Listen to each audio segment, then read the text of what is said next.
Kaya paalala ni kaibigan ngayon sa lahat po ng tinatamaan po ng galit, stress dahil po sa ginawa po niya, mitsa na po ito ng kaguluhan. Kung hindi ito maganda ang takbo ngayong 2025 sa pira, sana po ay hindi binulsa nila. Kaya kaibigan, tatay, ano po ang ating maipayo po sa mga tao ngayon na nasasaktan po dahil po sa pagkuha ng budget, lalo na sa edukasyon? Ang laki po yung nawala. Dito po ako, ipinatawag po ako ni tatay kasi po gusto po niyang iparating sa lahat po ng nagagalit po dahil sa pinirmahan na budget po dito sa ating bansa, no? Alam ng ating kaibigan, ang daming na high blood, kaya meron po siyang ipapayo sa inyo. At saka meron din po siyang nakita dito guys, tungkol po ito sa kaguluhan ng mangyayari at sisiglab. Kung hindi ito ipakita ng maayos ng ating namumuno sa BBM, no?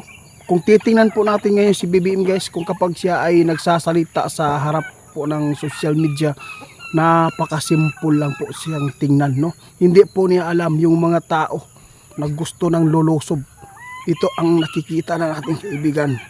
Maghihintay na lang po tayo guys kung ano po ang mangyayari dito.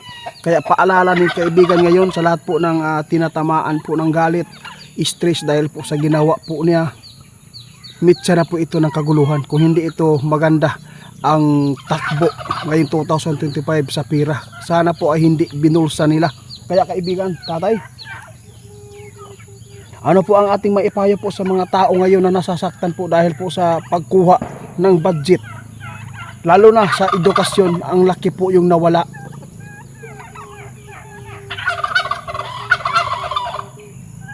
Sabi po ni tatay guys, oh, alam po ba ninyo, lahat po ng galit na kanila pong nararamdaman ngayon, no, isa lang po ang kanilang naiisip ngayon guys, ang sarap na po daw lusobin yung namumuno, dahil po ay hindi po nila alam na marami po pala silang nasagasaan, lalo na po sa budget. Sana po daw na walang po mangyayari na pangluloko sa taong bayan, kasi po pag ito ang nangyari, isa na lang po talaga ang hinihintay po ngayon para magiging susugurin na po talaga yung ating presidente po doon sa Malacanang para po siya patalsikin. Kaya ito po ang payo ng ating kaibigan, relax lang muna kayo kaibigan, payuhan natin po sila para po ay makapag ano lang sila, makaya nila yung sakit na naramdaman po nila.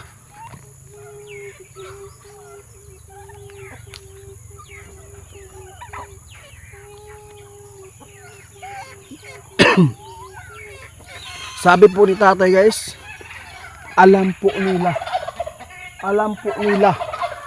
na ang daming na stress sa ginawa ni BBM ngayon.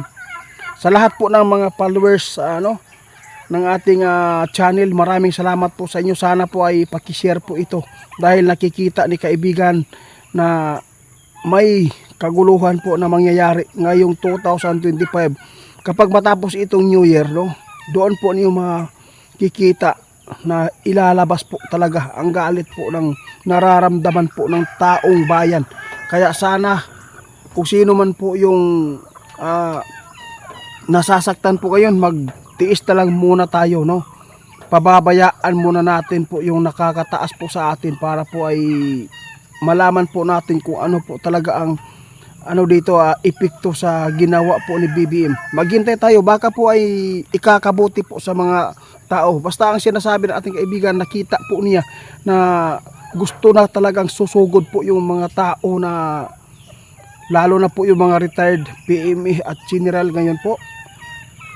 Tinitiis na lang po nila muna kasi po New Year pa. Hihintay na lang po natin kung ano po ang hudyat po nila guys, no? Kasi pag ito ay mangyari, pag sinabi po nila na susugod, dito po ninyo mapapatunayan na kung sino po ang totoong nagmamalasakit po dito sa ating bayan. Kung kapag ang tao wala pong imik, mas lalo pa nilang bubulahin at paano nila lukuhin po ang mamamayan po dito sa ating bansa. Kaibigan, ano po talaga ang magagawa po sa mga tao ngayon na gusto ng sumugod?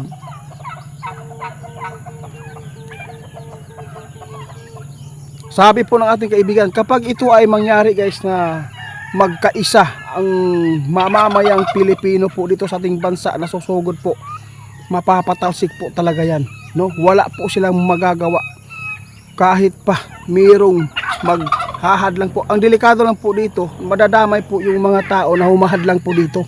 Maraming buhay po na mawawala po dito guys kapag ito ay hindi po ito maiayos po kung magpadala po sila sa galit. Kaya ang payo ng ating kaibigan, kung sino man po yung nasasaktan po ngayon, huwag po ninyong idaan po sa mainit po, no, sa ulo ninyo. Dapat po talaga na isipin natin mabuti yung pamilya natin muna.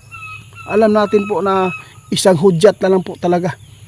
Wala pong imik po yung mga Duterte ngayon guys, no. Hindi po natin alam kung ano po ang kanilang plano para doon. Kasi marami po talagang rumispito. Marami pong nagsisigaw po ngayon na si BP Sara Duterte na makapuli karon 2025, no, na pagka-presidente. Kasi po hindi po talaga maganda po yung ipinapakita po ng ating presidente, dahil po siya pa mismo ang nakagawa nito guys, na kinuha po niya yung budget po doon sa loob ng bangko, pira. Kaya ito po ang ipapayo ng ating kaibigan sa lahat po ng may pundo po dyan sa bangko ngayon. Kaibigan, ipapayo na lang natin, ilubos-lubosin po natin para makapaghanda po ang lahat.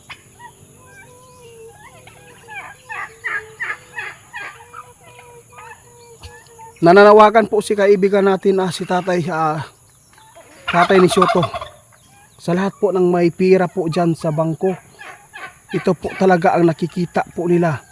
Dapat i-withdraw po ninyo yan. Kung mayroon kayong pirang pundo dyan sa loob ng land bank o saan pong bangko na involved po ngayon na kinukuhaan po ng budget, yung pira dyan na harap-harapan po na kinuha, inilipat, ito po yung pakakatandaan po ninyo. Pakishare po ito guys para makabalo ang tanan, no. I-withdraw po ninyo yan kasi hindi natin alam kung maibabalik pa ba yan. Kasi po kapag ito mangyayari po ngayong 2025 na ito ay magkagagulo, na papatalsikin po si BBM, iiwan po tayo dito sa iri guys. Aalis po yan. Pagkatapos paano? Sit down po yung pira. Saan pa nyo na makukuha yan? Sino pang lalaan po dyan sa land bank po para sa mga tao na nagpundo diya o kwarta? Kaya kung mayroon kayong pira, huwag po ninyo ngayon i-deposit at saka kunin mo na. Ito po yung natatakutan ni kaibigan.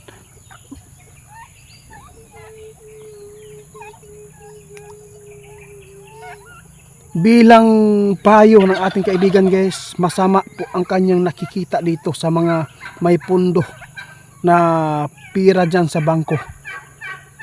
Hanggat maaga pa, hindi pa umpisa ang kaguluhan dito sa ating bansa, kasi hindi pa naman ito na totally nagkagulo, no. Ang delikado nito, pag patalsikin na yan si BBM, ito yung natatakutan ni kaibigan. Sinong magbalik anong kwartahan na iyang gikuha? Kawawa po yung nagpundo dyan. Oo, maiisahan kayo. Hindi na nyo na makukuha yan kapag ito ay hindi ninyo kinuha agad ngayon.